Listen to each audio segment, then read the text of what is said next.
Sepi simpen telenging kalbu pambukane marono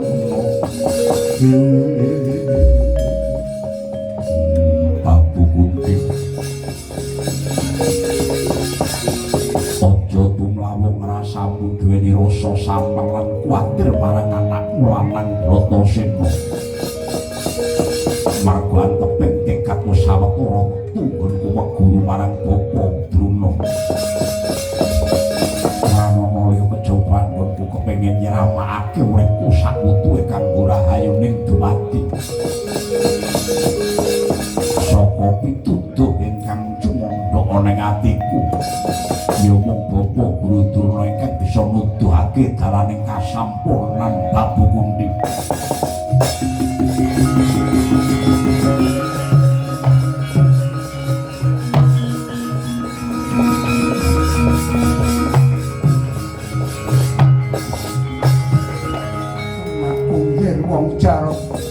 Bratasena puniku banget jumurung apa kang dadi lekas kita anggonira meguru marang Sidurna kang wis entuk setengah candra tanging palungguhan iki mung apa sababe sira bali ana pepangkoning puniku kula Babu Kunti jebul nggonku pamit karo Babu Kunti lan dulur-dulurku kabeh nalika semana ingkang semune padha ora nglilani yen to Bratasena meguru Resi Druna kabeh mau jebul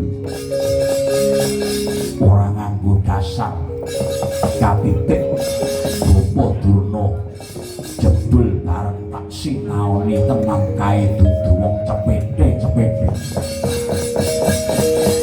Bapa Guru Druna ora mung mumpuni babagan ulah kanuragan kasantikan kosing alung lan leting kulit nanging Bapa Guru Druna bakal bisa nuntun jiwaku tumuju marang karahayu dumadi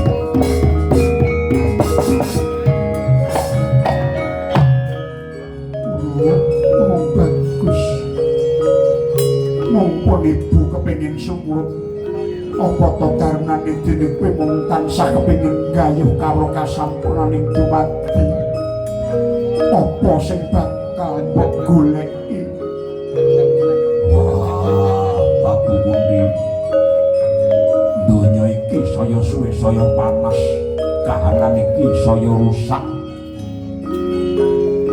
aku mung kepengin golek pituduh dalaning pemadhang supaya tumanjaning karo kasampurnaning dumadi ingkang sinebut sastra Jendra Hayuningan bisa tak udhokake kanggo rahayuning wong sak donya iki bakal tak wiwiti saka awakku dhewe kang bakal budidaya kula Babu Kunti aku nyuwun pamuji muga-muga teguh nyuwun lakuku sing waskita aja mung digdaya santosa awakmu nanging bisa weruh kanthi netra sejati lakonana tapa sing sayetine ya nggih tapaning netra tapaning talingan tapaning grana uga tapaning lisan tapaning mripat kulina ngurangi turu aja lumundeleng bareng-bareng ingkang sarwa becik singkirna barang-barang kang sarwa ala tapaning kuping nyegah pangrungon swara elek ingkang ajak-ajak marang rusak. Banjung tapaning irung ya tapaning grana. Aja golek ingkang jalari kririkan dadi grojogan banjur tapaning tutuk utawa lesan. Krepon jaga kedaling lati supaya tansah sugih pangati-ati Bratasena.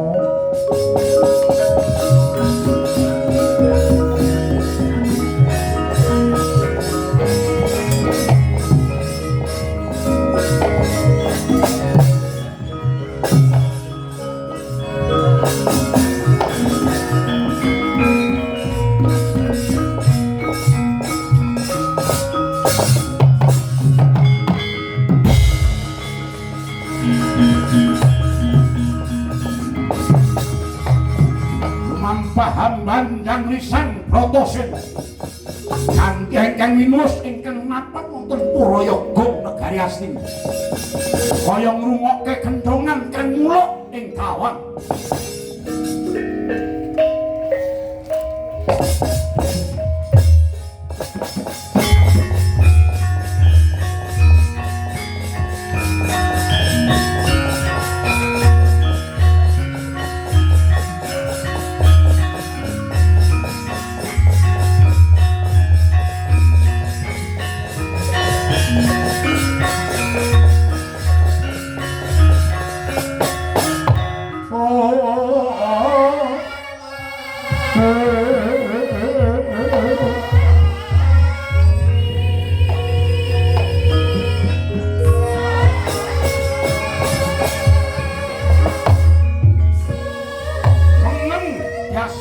Drastina Prabu Jaka Pitana tambo ingkang ginalih jroning manah labet Puspatara Lama sang Pandhita Durna cecaketan lan sang Bima Sena anjetung kaya nuwek-nuweka wong kang tanpa dosa duwe kang paman Harya Suman anyaketi uganing sanata saya bekuk dadi mangkono mangucape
lan gawe gelaning ati Ratu Ngastina. Sampeyan niku wong tuwa. Ngerti kahanan kaya ngeten mung mendel kemawon. Paman Duni kula wonten dawuh. Apa pancen wis pitak jempol gedhe kantuk apa dono. Areng gedheke Pandhawa gawe sentosaning Werkudara. Yen pancen wis ora sudi melu Prabu Kurupati kon minggat Astina.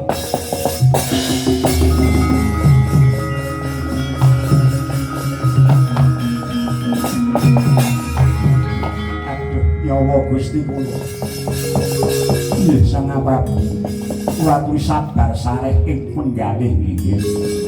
Puntek rasa sabar kula. Kula nemen-nemke nanging malah saya ndodrok.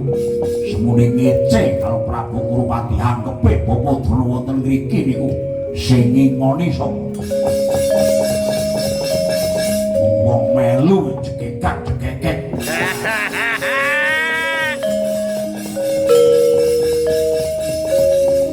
Ngendel-ndelke nek ning kono-kono ning atasane nang ngendel-ndel gembelo-gembelo. Ono negara mesti ono panguasane Prabu Kurupati. Anggepe sak geleme dhewe. Mulang wo kena pancen murite Pandhita Drona ki Pandhaya Kura. Ning kuwi biyen sakniki sampeyan pun dadi kukupane Duryudana. Mung tak wenangake mulang dulurku Kurawa dudu benda.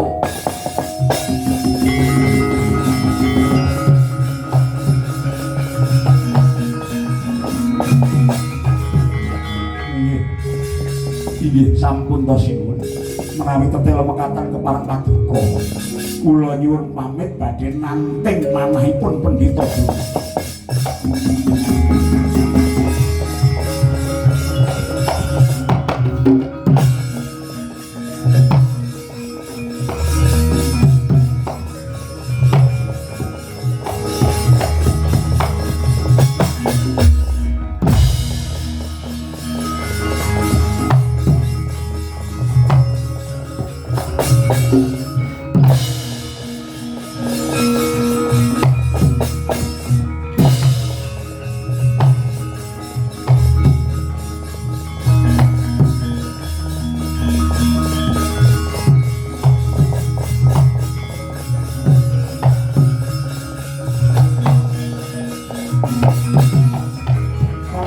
Karya wangsit Winda kumbang acap ing tawang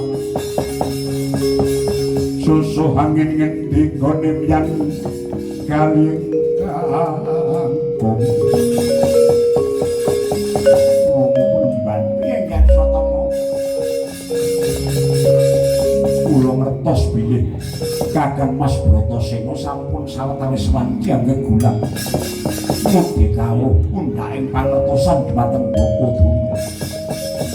Nanging kuwatos raosing manah kula mbok menawi menika badhe dadosaken kirang prayogi. Ora prayogane nggon endi? Wonten tandha-tandha raosan ingkang mutawati sing nate kula pireng saking Sata Kurawa. Kula ngrasani apa ngrasani wis ben sing nindakake paguron kuwi Resi Drona. Dudu kula inggih namung lenggahipun Bapa Drona wonten mriki menika wonten pamurba panguwasipun Sinuwun Ngastina.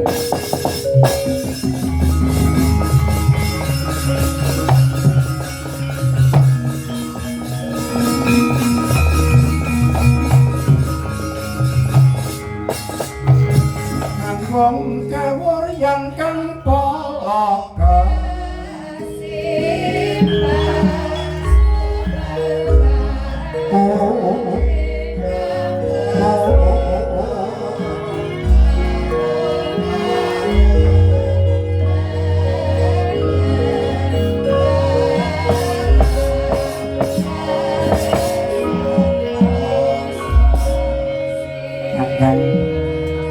Aming pasangkan mantabe sing ambete mulya dini kuwi boeng tawang-tawang mbok menawa tekaku ganggu kamardikane si Kakang ya ora dadi apa Yuni Mari gawe apa iki? Kakang. Waleh-waleh apa? Kejaba wis suwe aku ora mertui Kakang Drona. Yen jemeng tingkat ora ana liya kejabamu. Mundi dawuh Kang Sinuwun Ngastina. Ana wigati apa Sinuwun Prabu Duryudana, Kakang? Kowe aja sembrono, merga nggonmu tansah mulang-muluk marang Bratasena nganti titi mangsa iki. Handhakake pinggeting penggalih Sinuwun Prabu Jaka Pitana. Kok pingget? Jalarane pingget apa? Apa Kakang Drona ora ngrasakake lamun to sejatine Pandhawa kuwi klilit tumrap saka Kurawa. Arep dianggep satru kang mungguing cangklangan. Kudune wae disingkirke ora kok malah digegolo. Mbok mulang-muluk ibarate kowe ngingu gogor gedhe dadi macan. Yen si gogor lagi mbok gulawentah gerange dadi simo itu galak. Iki mengko ora urung macane bakal dadok Kurawa.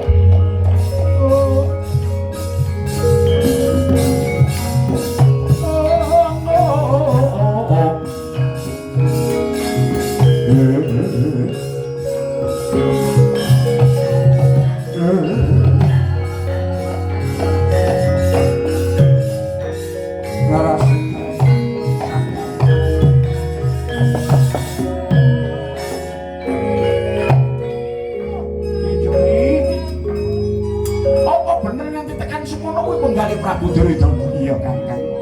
Mula kowe sing prayitna lan ngati-ati. Lah banjur kersane Sinuwun iki. Mumpung kowe lagi dipercaya karo Raden Bratasena, pirika dayamu? Kapercayane Raden Bratasena menyang kowe mau dadekno dalan supaya Bratasena nemoni Cilaka. Iya. Syukur cilik lara gedhe temekaning pati. Yen to Kakang Drona sembada nindakake kuwi mau kabeh, ora bakal antuk pidana saka Sinuwun Prabu Duryudana. Mangsa bodho ana penggali Kakang Drona dhewe taun ana windana aku ora mulih saka kene yen durung nyumurupi Kakang Drona tega karo muridmu Bratasena.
Pendak-pendak kowe ngadepun bapa. Wiwit setengah sasi kepungkur nggone Rama tansah nglibet ana ngarsaning Punarama, kowe mung tansah tewadya ngrungokake dawuh. Bapa Guru Dana wis mantep lahir batin kunggonku muti karo kasampurnaning dumadi. Syukur mangayu bagya. Kula nderek mangayu bagya Kakang Mas. Mugi-mugi tumunten inggal kasembadan sedyanipun Kakang Bratasena Satamaya. Sejatine sing denarane karo kasampurnaning dumadi kuwi apa Guru Drona? Oh, nggih. Kasampurnan kuwi ana rong tataran. Ora kena pisah sampurnaning urip uga sampurnaning pati. Loro-lorone ketoke beda ning tunggal rasa. Dalane lan carane ora padha ning ancase padha. Sapa sing gayuh sampurnaning pati ya kudu duwe gegayuhan sampurnaning urip. Sengsem yang sampurnaning urip ya kudu duwe gegayuhan mati sampurna. Lah iki sing angel ditindakake. Mula sapa sing ngudi lahir karo batin kudu mlaku bebarengan mau syarate abot iki. Aku enggal paringono dawuh supaya aku enggal kasempatan setia. Wis aku tenan saku. Munggah menyang Gunung Candramuka. Golek kayu gong susuhe angin nggih. Wah.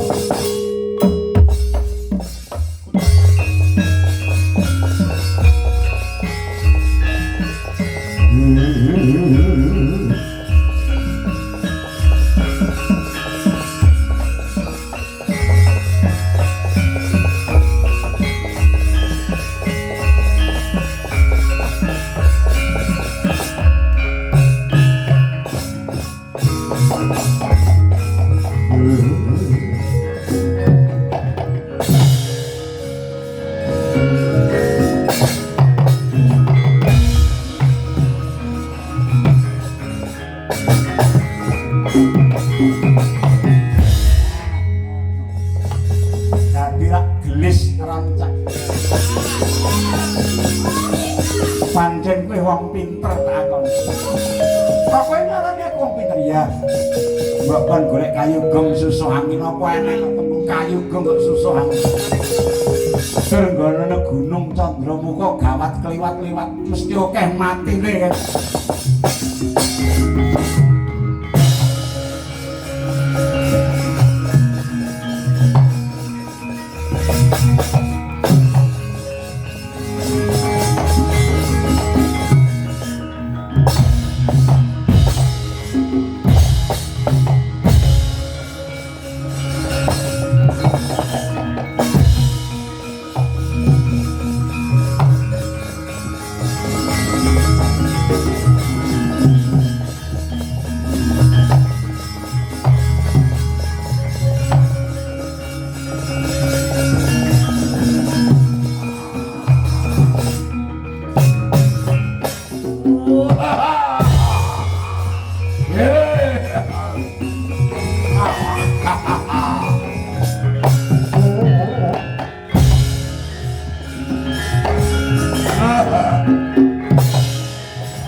Kaki Bratasena sejatine waleh-waleh apa ulun Bathara Bayu kang mawa pengabaran ora ana liya pengabaran ulun buta loro muka lan muka ingkang mapan jroning alas gedhe iki. Aduh nggih sira dikongkon gurunira Begawan Durna kanthi laku nyatane wis mbok lakoni. Laku iku babaring kasunyatan ing kepok antaraning lahir karo batinmu. Sira bisa tumindak sak mestine. Nyatane sira bisa munggah Gunung Candrawaka nganti ketemu buta loro. Mung mergo nggonmu kepengin goleki bebananing guru ya kuwi Kayugung Susu Angin. Kayugung Susu Angin kuwi kepiye? Kayu gedhe kang dadi papaning angin iku sanepa. Sanepa kuwi apa? Sanepa kuwi perlambang. Perlambang piye? Lambange menungsa sing wis menep rasane. Ditahe kang semeleh atine bisane menep lan semeleh. Si kayu ya kayun ya ati kudu tansah bisa nampa kayatan. Yen nyatane wong urip iku mung dadi susuhe nafsu nggih.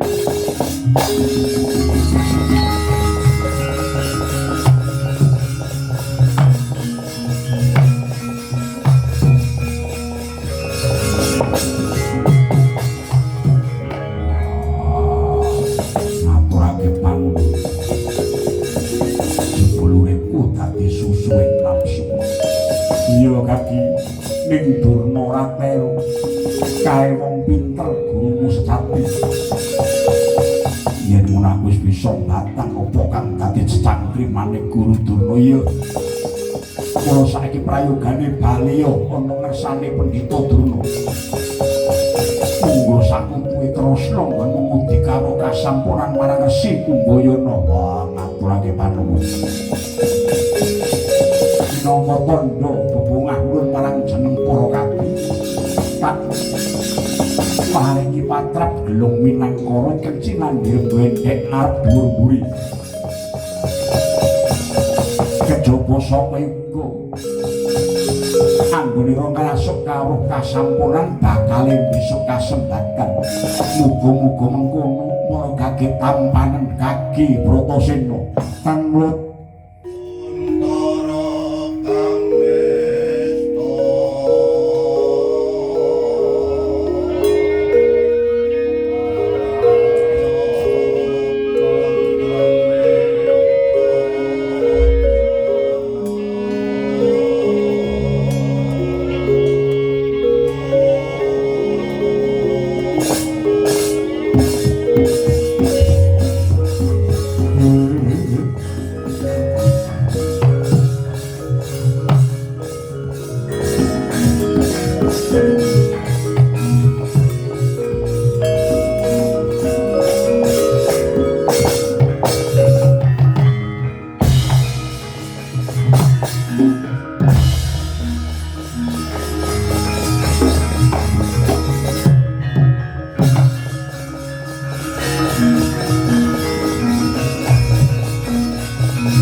piye?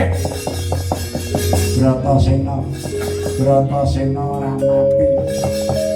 Lha piye?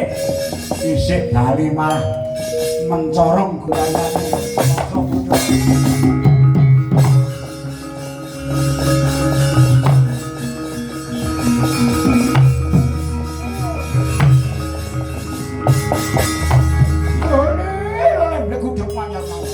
Anakku enggak seno. Apa dulu? Ah, syukur kayu gong susun yang endi. Aku ketemu buta loro mokoro-mokoro kemayaning Bayu Dewa. Paling dawuh werna-werna. Mligine aku kon tetep tuwajuk marang Bapak Guladara. Yen to sejatine wis tak batang cangkrimamu ya kuwi. Kayu gong susuhe ngangil kayune Werkudara. Susuhane aku dadi susuhe nafsu. Teges aku kudu bisa ngunjara Pancandriyaku.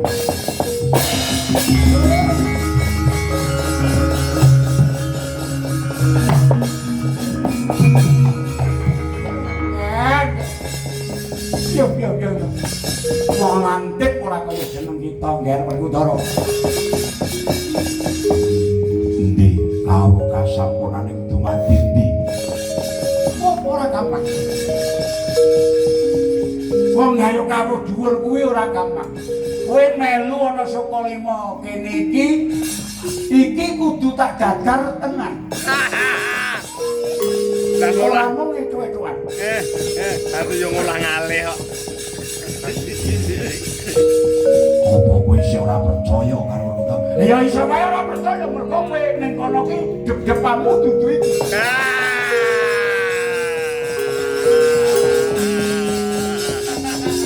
Tegese sing mbok depi dudu drono. Wis yen ngono kaki juret luluwen awakku aku mung tansah sumadi. Kowe jegura Samudra Minangkabau. Segara Minangkabau. Iya. Golekane banyu suci Perwitasari. Tirta pawitra di magening suci. Yen kowe bisa entuk banyu mau, bali yo mrene karo kasampunan mesti dumadi nyarira marang Bratasena.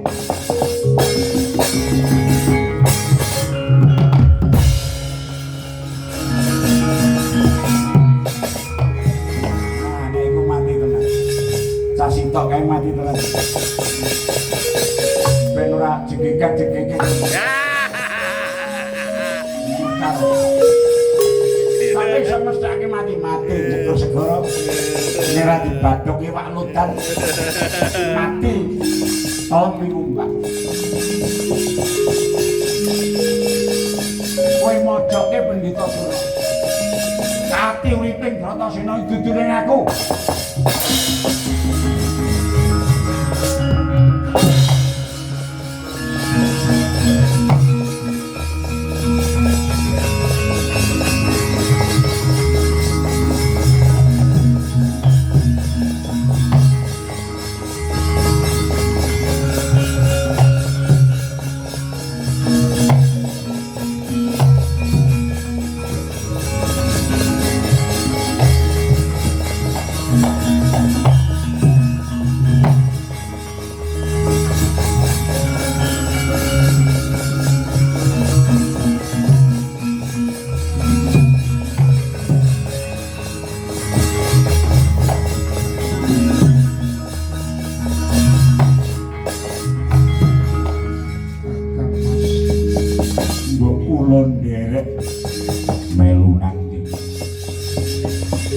Kawentar sanget Rama Guru Durna anggenipun mucal dhateng paduka Kakang Mas. Ngantos supe wanci duh Kakang mindah kados menapa gelaring kawruh kasampunaning dumadi Kakang. Wah, aku urung kasembatan. Bratasena yen wis purna enggal bali ning pepangkoning Ibu ya kula Yayi Siadi kuwi sapu kawating Pandhawa. Yen Siadi nganti suwe ninggalku mesakno marang para kawulamu kabeh ya Di. Mongkane sepi saniki cara carane wong munggah gunung saya abot sikile nanging kudu tak lakon. Ora daya-daya sowan mrene aku nyuwun panestune Bapu Kunti Kakang Puntadewa Permati lan kabeh lho. Gawe Bapa Guru Durna aku kudu golek bebana banyu suci perwita sari manjing ana tening samudra mula Bapu Kunti lelan aku jegur segara.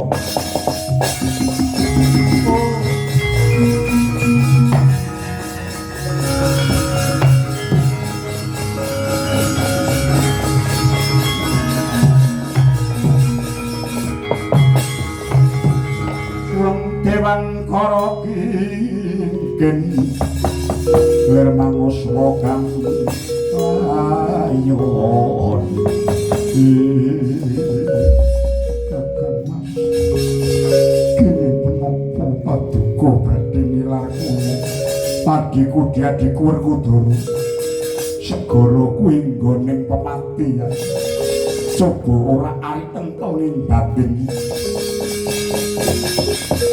si adi kuwi wong kepingin ngendyono golek banyu kok ana tenging banyu kepiye mengko nggonmu misahke nggonmu milahke antarane banyu Perwitasari karo banyu segara nganggo nalar nganggo nalar merano supan dangaruno kadin netraning okarapo sataning kukiloring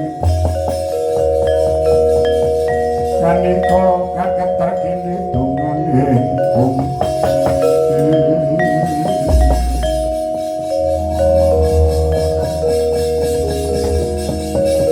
gegaranku kowe kencenging tekad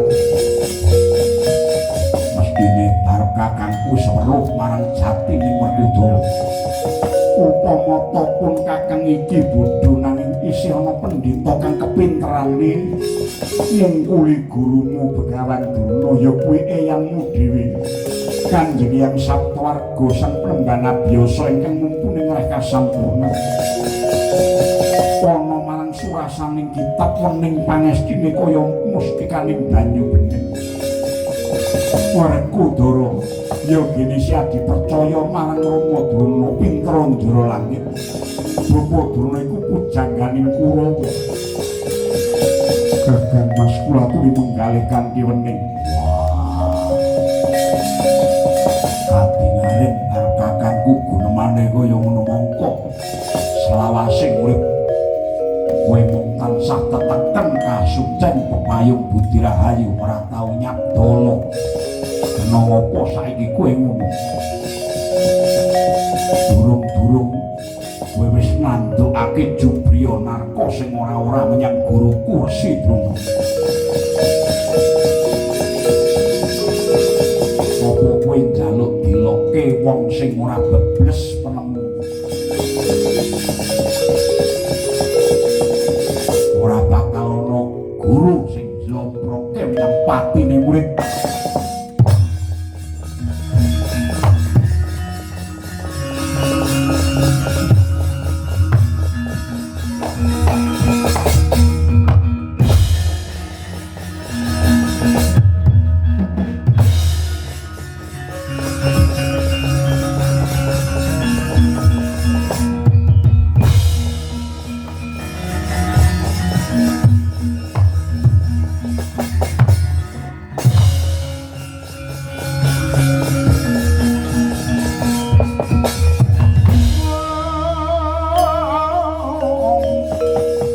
Tentang mening samudra langut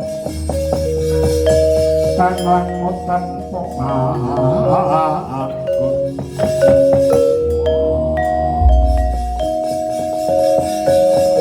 wis marem jroning rasa pangrasaku awit aku pamit karo Bapu Kunti lan dulur-dulurku Bapa Guru Durna muga-muga aku kasengatan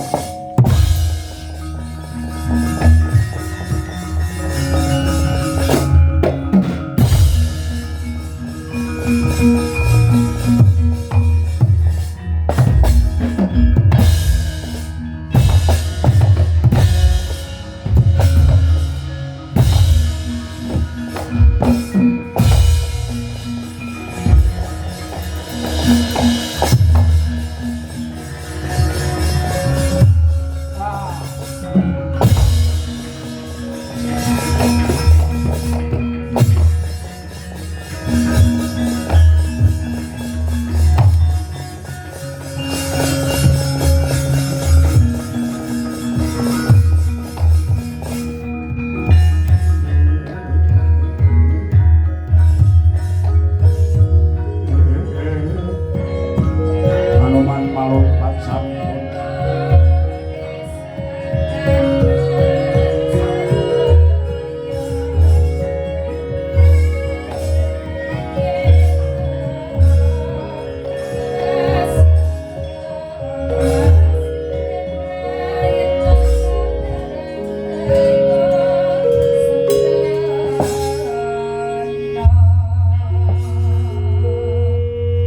di nggih. Kowe arep nandi? Yen kowe pendeta mestine wis kita. Aku ngener ngidul. Aku arep menyang endi? Katone Siadi kok bakal ngener marang samudra. Iya, Werkudara. Wanyang segara. Iya. Ora dedeng aling-aling kowe wis ngerti. Aduh Didi. Kabar sumebar pawarta ingkang wis rata tetelo lamun toyangi sena nggugu ucape gurumu Resi Kumbayana. Kae pendhita gentong war elek-elek guruku. Kosek pawarta sing tak tampa bener yen to kowe meguru karo Begawan Kumbayana. Kae kuwi gurune wong gelut, gurune wong perang. Durna kae ora ngerti babagan kawruh kasampurnan. Sing tak rumus ya kok golek kawruh kasampurnan kok menyang Durna. Lah wong Durna ki bekah melek wae ora kok kawruh kasampurnan opo? Sing kanggo ngukur duwe kawruh kasampurnan porane kuwi apa perkara melek. Ya senajan ora mengkono, nae. Wis kondang Kajana Priya sak jagat Triloka iki lamun Resi Kumbayana anaking Prabu Bharatwa sing atasane kuwi mumpuni leh gelar perang. Nanging dudu kawruh lungit luwih-luwih kasampurnaning dumadi. Ngene lho Werkudara. Kabeh kuwi kudu nganggo dinalar, kabeh kuwi kudu nganggo menggalih. Pendhita ki ana akeh cacahe. Ana pendhita Maladi, Bojo Kirana Merak Kecancang lan liya-liyane. Maladi kuwi pendhita sing isih enom kepinterane mertanggung. Bojo Kirana kuwi seneng memangan. Pendhita Merak Kecancang kuwi kawruhe mung tiru-tiru. Wis niru ora bener. Wis niru ora semu. Banjur Pendhita Mara Santun kuwi seneng njaluk ndremis gentong rembes ora kuat kanggonan kawruhe tawon Brama Pendhita Prewanan. Jaliadi najan kerep semedi ning isih kegodha kahanan. Hah, Bremana jali kuwi wening ciptane linambaran pantring topo. Monggo Durna ki nyamut-nyamut nek babagan kawruh kasampurnan babar pisan. Kae mung gentong emas gedebus ora tau ana bukti lan nyatane mingkem lambemu.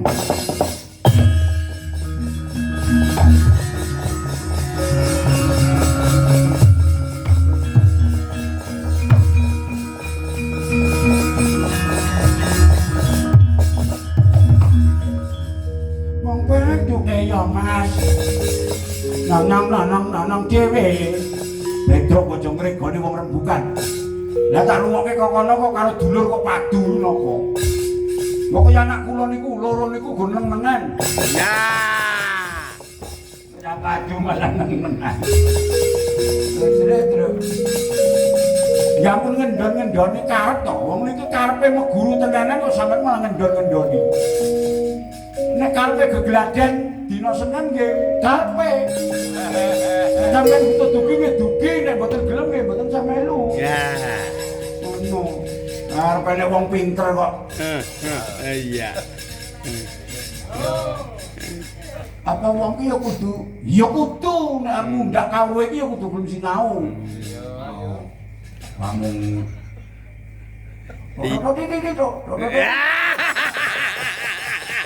Salah siji kuwi. Ini apa to, Tru? Lho, ini apa?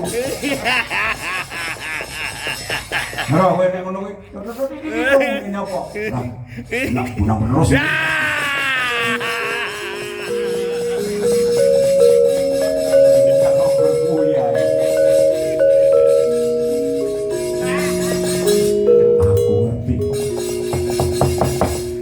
Rasa panyenmanmu marang Werkudara. Mergo ngerti aku saiki jegur segara. Golek banyu suci Perwitasari. Saya tak guyu. Golek banyu suci ora terus banyu tegese kowe wong kumprung Werkudara.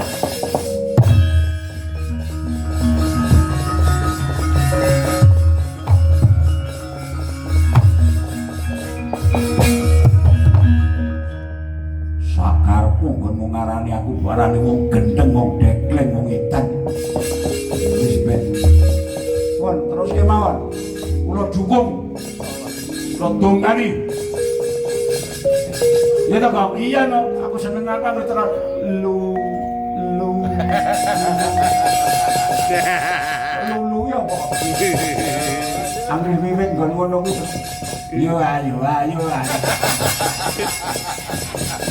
Kue Balio yang pertapan Kendari Soto. Nang Bali niku pertapane Yopani, malah dugi mriki. Griyane niku pertapan sampean paling ijo niku tiliki. Kendari Soto. Dituwi glagah alang-alang ngono kok. Iso gawe ning ora gelem nggone. Nglayap kowe, ayap cangkemmu.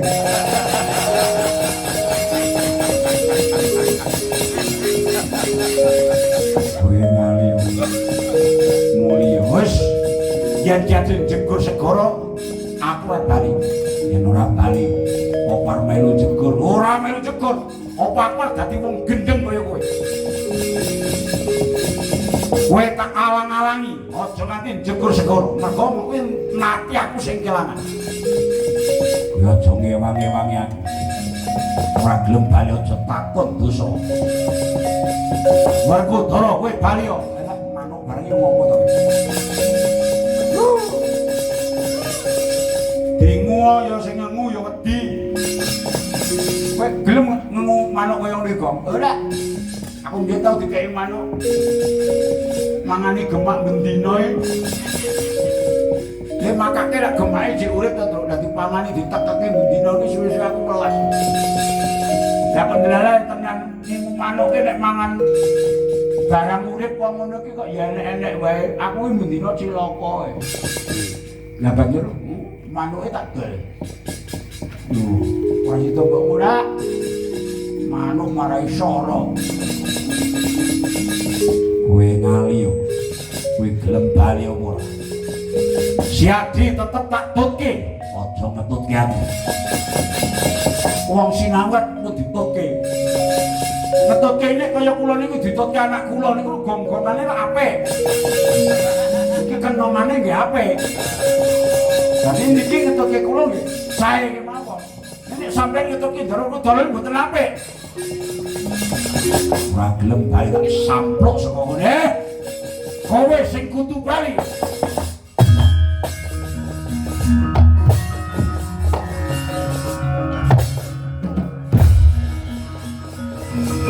Ayo, lagi. Oh.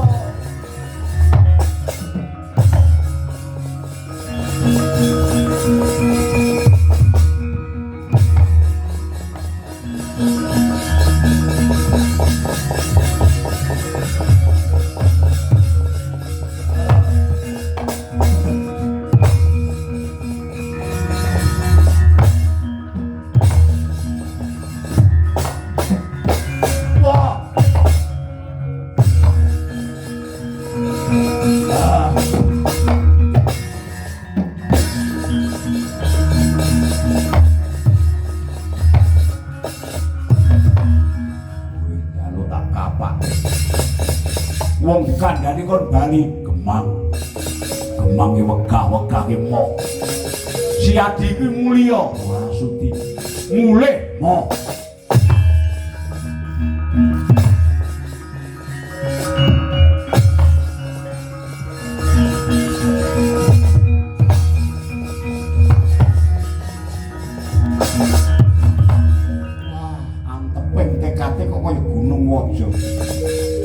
Duwe dulur kok ngoten iki kudune sampean iku mas seneng.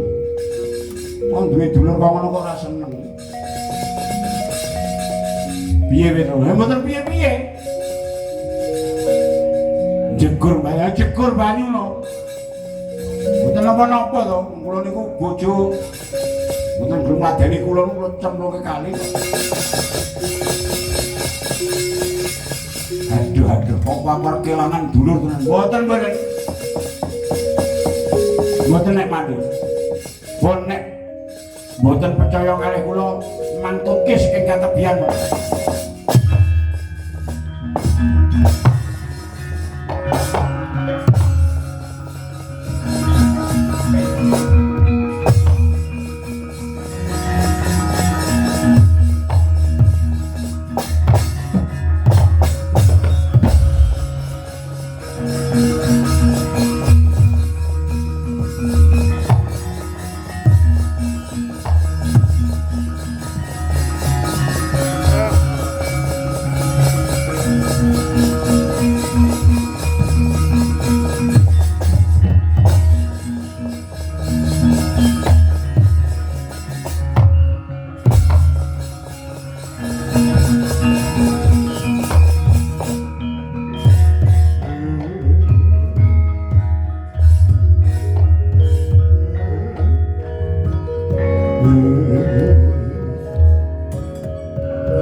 Ilak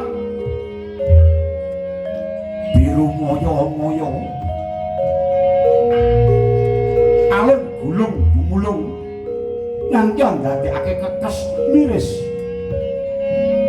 parandene Risan Haryasena mung tansah enget dhateng ingkang Ibu Dewi Kunti mewah Sang Guru Jati Resi Kumbayana Yasen Begawan Druna gagak saking mangke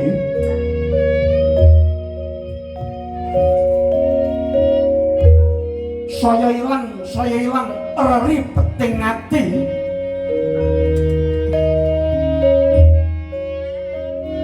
sigra cancut bali wonten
Aku sing nguwasani samudra Minangkabau. Jenengku naga Nemburnawa ya Lambatnawa. Kowe wong sugih kendel Bondowani. Kebeneran yen ketemu panguwasa samudra kage tuturno ngendi nggone banyu Perwitasari. Aku mbutuhake banyu mau Drun. Pancen kabeh menungsa uripe butuh banyu. Ning menungsa ora bakal bisa urip ana banyu.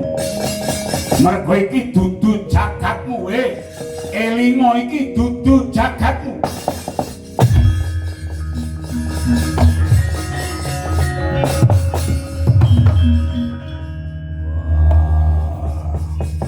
Bumi geni banyu karo angin. Kabeh jagatku mulaku go bisa urip ana banyu. Ning ragamu sing kaya ngono ora bakal bisa dienggo urip ana banyu iki. Aku ora arep urip ana banyu nanging aku mung kepengin golek mustikaning banyu. Banyu suci mau dadi srana sesuci ning jroning manembah. Suci ning raga nganggo banyu lumrah nanging suci ning jiwa kudu nganggo banyu suci.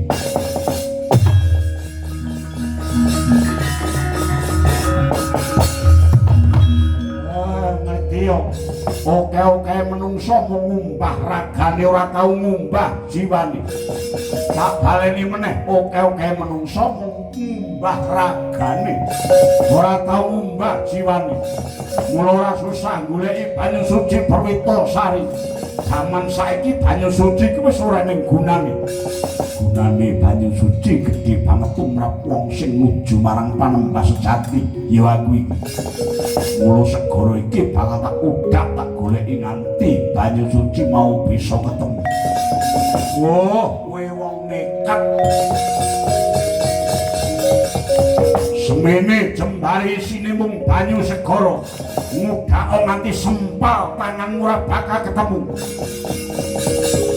Kake tak sekseni udaken banyu iku ora bakal ketemu. Sanguku mung tekad mergo nggonku setya bekti menyang guru. Aja meneh sempal tanganku mbok mati ana kene tak lakono. Kake aku tak ndelok udan. Ora bakal nemu banyu suci mergo banyu suci tak simpen ana telakku iki.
Ilaheng awit namastu namasidang Kaki Werkudara sejatine waleh-waleh apa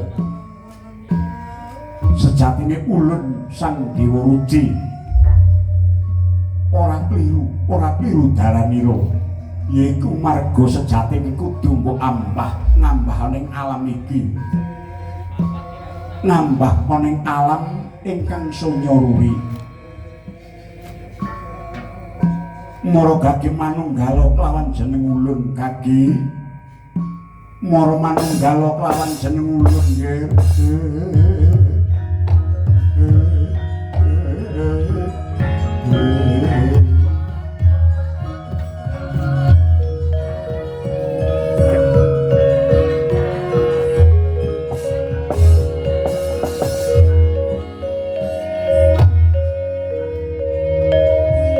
manjing pring sariraning sang Ruci Dewa anenggih Trisang Werkudara ya sang Bratasena mangkono umur setahun jembleng sarendeng dene ana kawonten kadhe mangkono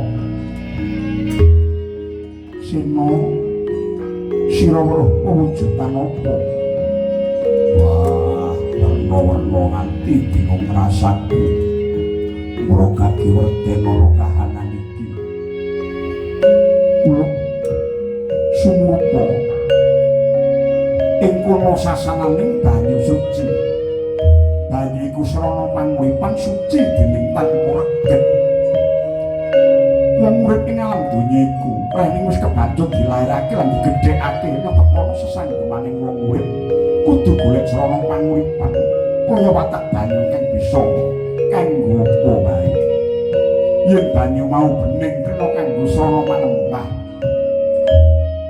kena kanggo srana kasantosan kena kanggo milo sarta kena kanggo nyirep geni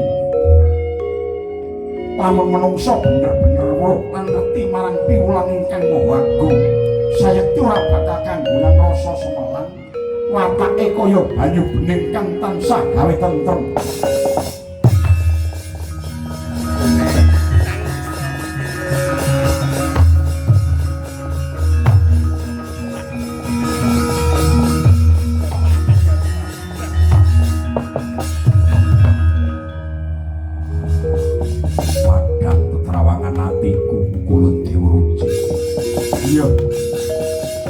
yen sira wis pana marang apa kang wis mbok waca ana jroning Guwa Garbana sira wis nyakup peranganing wahyu tentrem ingkang ginelar jroning sastra Jendra Hayuningrat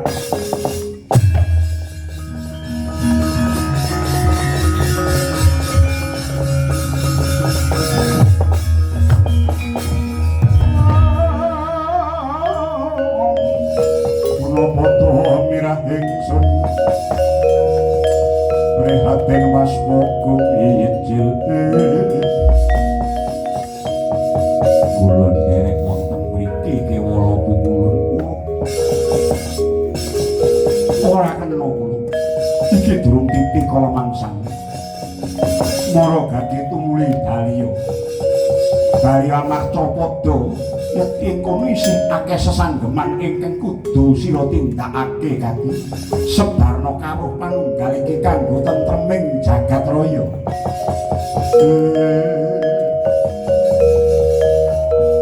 pimongan mangkunta kumpul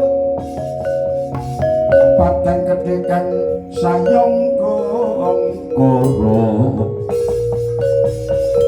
tandang sulelir kancah sewu meto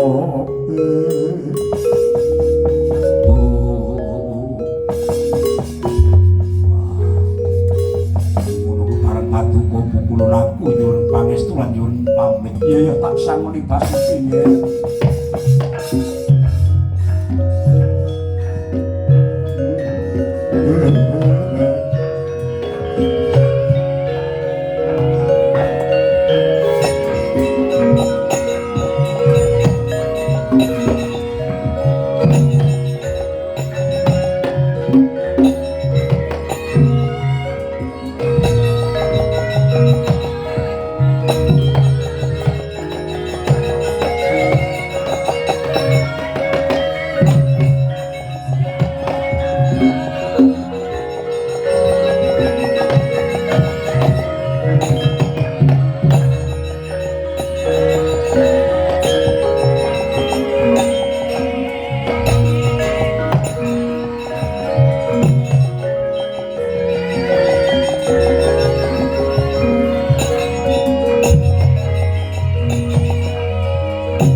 Sang Arjuna asmunira kamanungsan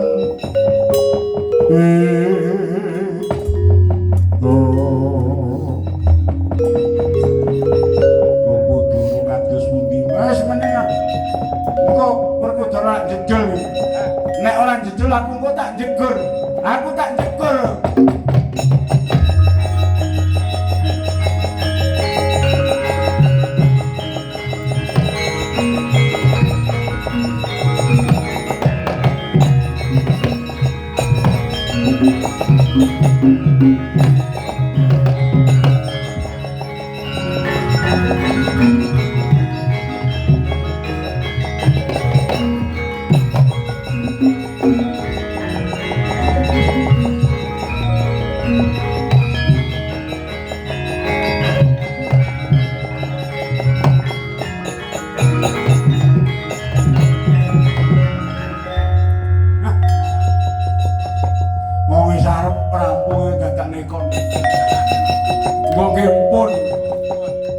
Sing delok wis lak sedih ya.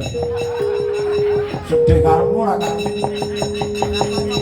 Sira isih urip Werkudara. Drabadana aku wis kasih.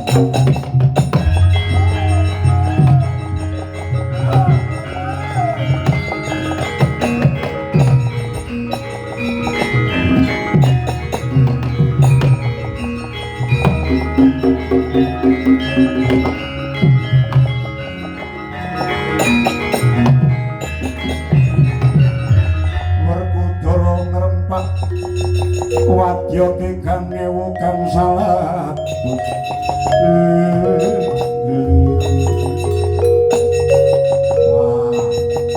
jare kabare bongko jare kabare mutar kok ijik urip kenceng Bratayuda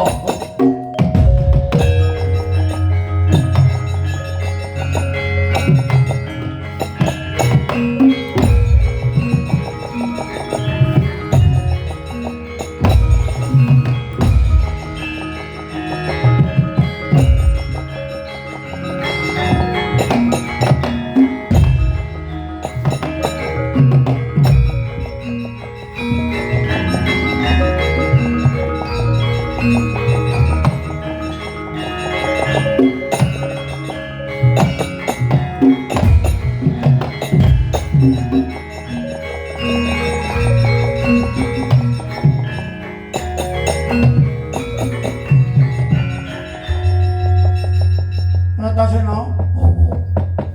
Wah, tutup paripurning gati. Nyatane siran jayeng bawana. Lakonira wiwit purwa madya usana. Wis jangkep wis kemput. Wiwit lairake nganti kowe ngudi karo kasampunaning dumadi. Muga-muga jagat Laksanana lamun ta Werkudara sejatining titah ingkang mengku karo kasampunan.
Monggo sami memuji